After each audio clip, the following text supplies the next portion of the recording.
Clouds on the Red Mountain, Priyadevi. It was Prema who introduced us, and of all her gifts to me, this was the finest.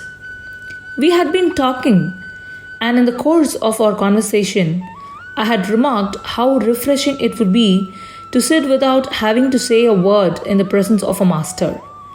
Prema had smiled.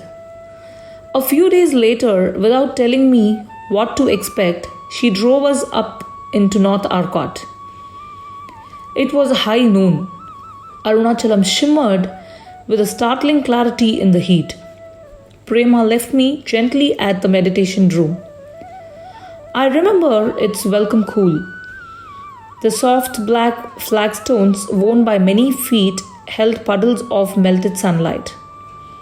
Outside, the yellowed neem leaves drifted unspun. Beyond were the samadhis of the animals he had loved. Then Arunachalam began. I remember the rich timbre of the silence and a welcome sense of time dropping away. His portrait smiled. Whimsically, quizzically almost. Abstracted but very much present. Effortlessly serene. And totally without compromise. Then the teaching began. Instinctively, one oriented oneself to the open doorway filled with light and the presence of Arunachalam. He led one to the center. In meditation, he entered into one, remarkable for its purity and precision. He helped one recognize the delicate poise between spontaneity and restraint. Like a good host puts you immediately at ease when he shares a particularly fine perspective with you, he warned against excess of astonishment or delight. This, after all, was real. This was oneself, unclouded, free. This was the nature of things, of all things. How could one have forgotten? How could one forget? The teaching continued. Up at the cave, he demonstrated how in the light of this reality, all other crises resolve themselves, just as a catalyst precipitates further solutions. This was in the autumn of 1983. It was to be 12 years before we returned. Much water under the bridge and many cloudscapes later. The death of a father.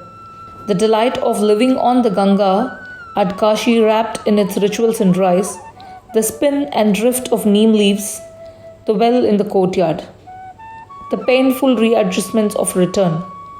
I am a slow learner. The beacon of Arunachalam shone white into the night of Kritika as we sped towards it. In the clear light of the day, the meditation room was as it always has been.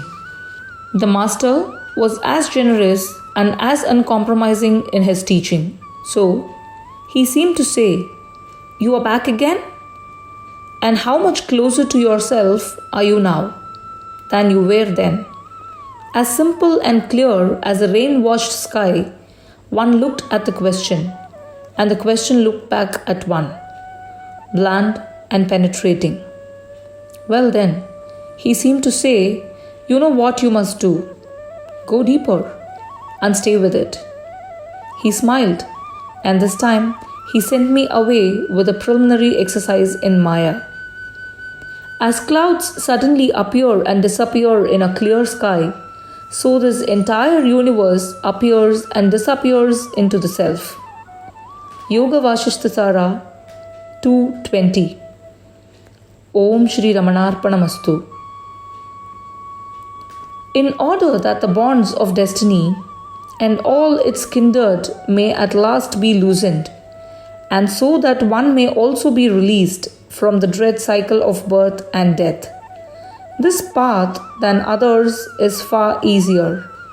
Therefore be still and keep a silent hold on tongue and mind and body.